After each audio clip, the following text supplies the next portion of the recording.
Hey guys, Nitro here. Welcome back to the channel. Today I've got an unboxing video of an EDC knife that I'm really excited to show you.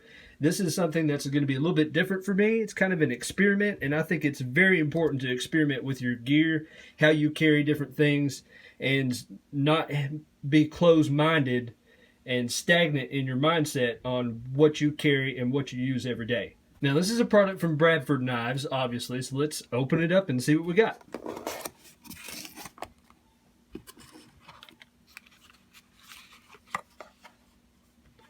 Look at that. So in the box we have the Bradford Guardian 3 EDC fixed blade. We'll talk about that in a minute.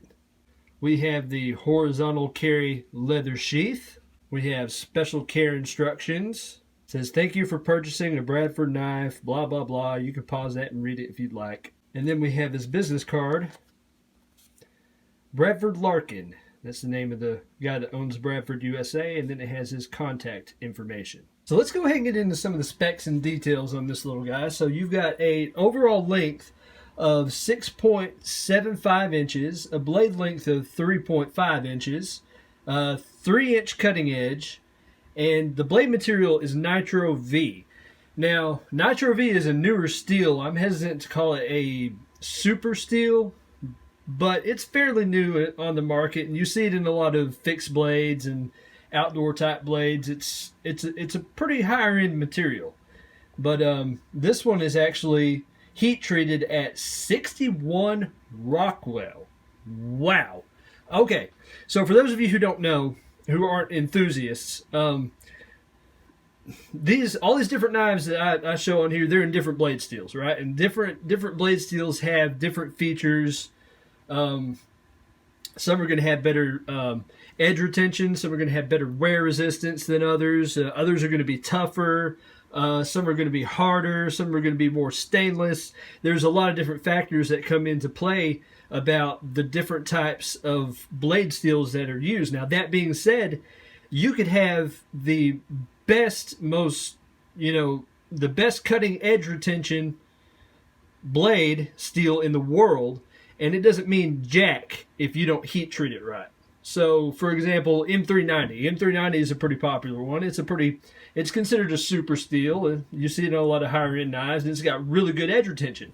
Well, if you take M390 and you only heat treat it to 55 Rockwell, well, then you might as well have a 8CR13 MOV blade, a cheap Chinese steel, because it's not going to be. Sure, it'll be tough, but it's not going to hold an edge very well, and it's going to feel like junk whenever you use it, especially if you have to constantly resharpen it. But 61 Rockwell, that is extremely hard, which means this thing is going to hold an edge very, very well.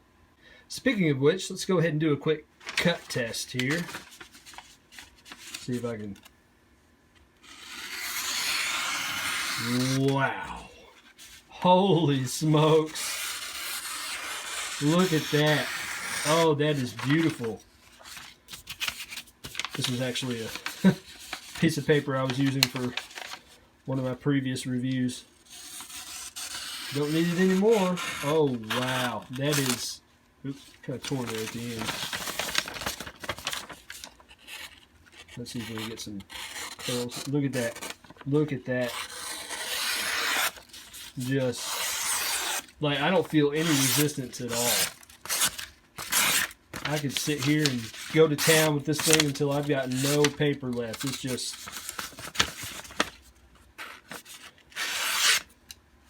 wow. That's pretty amazing. Now let's talk about the handle scales. So this is actually what is called Taro Tough, and apparently it's a pretty new handle scale material on the market. I'm not too familiar with it. This is actually a maroon color. I know it looks kind of pink in the light, but that is maroon, and it looks like micarta. It looks very similar to micarta, but from what I read on the specifications, it's supposed to be lighter and more durable than micarta. And apparently there's a lot of of higher end custom fixed blade knife makers that are putting this material on their blades, and it's supposed to hold up for a very, very long time. And we'll go ahead and talk about the sheath it comes with. So this sheath is pretty decent. It's nothing that fancy. It's made out of leather, which I actually really appreciate leather over Kydex. Kydex has good retention as far as keeping the blade in the sheath itself, but leather there's just something about leather that just looks so good. And this actually it's not a bad little leather sheath. I mean, it's not going to be up there on the higher end compared to some other leather sheaths that are out there, but it does its job well. And this is meant to be carried in in front of you. It's meant to be carried kind of appendix style, I guess you could say. So instead of sitting on your belt like this, you're going to carry it like this, and your belt loop goes through here. And I actually prefer that method. I find that it's very easy to get to. It doesn't really get in the way that much, and it's not hanging down and getting caught on things that you're sitting on, that type of deal. As far as the retention in it goes, I mean, yeah, it's decent. It gets the job done. I'm sure if you put this on your belt, it'll actually kind of conform to your body a lot better. This is going to be very comfortable to carry, but it'll actually be tighter in there, and you'll have more retention. This actually has a plastic. I know you probably can't see it. Let's see if I can get my flashlight out here. See if we can take a look. Yeah, you can see down in there, it's actually got a little plastic sleeve in there, which is going to help retain the knife, and that's also going to protect the leather from getting cut by the knife itself. So let's talk about some reasons why you would carry a fixed blade over, say, a folder, which the folder I have on me today is the Benchmade 690. And you can actually see just a little size comparison real quick. We'll go ahead and do that.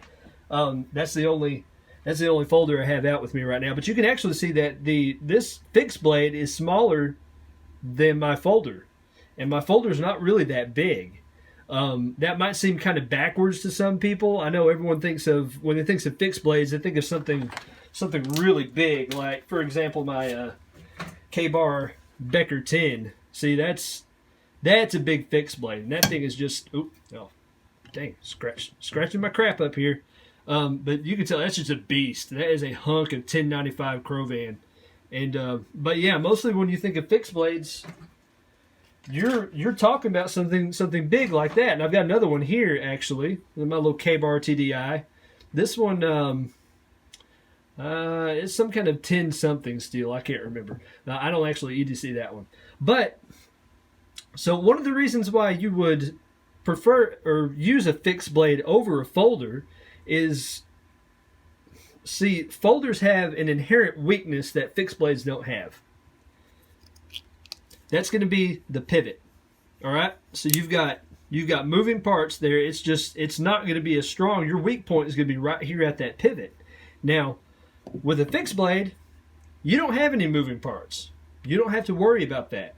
And another thing you don't have to worry about is when this thing gets dirty, one day I may have to take this apart and clean it. And depending on what type of folder you own, that's going to be kind of a pain. With this guy, just pour some water on it, wipe it off, and you're good to go. You're absolutely good to go. So that's one of the things that makes fixed blades superior to folders, is just the fact that they're strong and they can take the abuse that a folder can't. And also, they're a lot easier to clean. Another reason you might want to carry fixed blade is to carry it in conjunction with a folder. Now, I know what some of you might be thinking, why would I need to carry two knives on me? And I used to be in that camp too, but I'm starting to realize the value of having an extra blade on you at all times. Now, for example, say you're at work and you're using, whether it be your fixed blade or your folder, whichever one, and you're using it a lot and it starts to get dull and it won't cut through the material you want anymore. You may have not brought a sharpener with you, or you may not have time to sharpen that blade. So instead of having to stop and say, okay, well, I got to run home and get my sharpener and sharpen this bad boy up real quick, you can just pull out your other blade and get right back to work. And I actually see a lot of value in that, and I think that's what I'll do with this Bradford Guardian 3. Carry it along with a folder, because as they say, 2 is 1 and 1 is none. Before I close out this video, I want to talk about the elephant in the room, and that's going to be that handle. So this handle is actually, it's kind of weird for me. I'm not really that big of a fan of it. I understand why they did it, but I don't typically like handles that tell my fingers where to go. And this is one of those handles that does that. Now, that being said, one thing I was worried about was this sharp hump right in it. But when my finger lands where it's supposed to go, it really doesn't bother me any at all. And if you're trying to get a traditional hammer grip on it like this, then yeah, you can see my finger goes right where that little hump is. But when you actually hold it as it was meant to be held, in this kind of grip, you see you got your jimping right up here. That's where your thumb's going to go. And then you hold it just like this, because this is an EDC knife. This wasn't made to replace one of your, outdoor hard use knives. This is something you're going to carry every day and use to open boxes, cut straps, anything that you do with a folder with this. And so, that being said, I can understand why he went with the blade shape that he did. And it's pretty well done. It's a pretty well thought out piece of equipment. Guys, thank you so much for tuning in. I hope you really enjoyed this video. If you're looking to score one of these Nitro V versions of the Bradford Guardian 3, I believe Blade HQ still has some of them in stock, so you can go and check that out. If you like this content, you like what I'm putting out, you want to see more of it, hit that like and subscribe button. And guys, I will see you next time. Netzio Trails, signing off.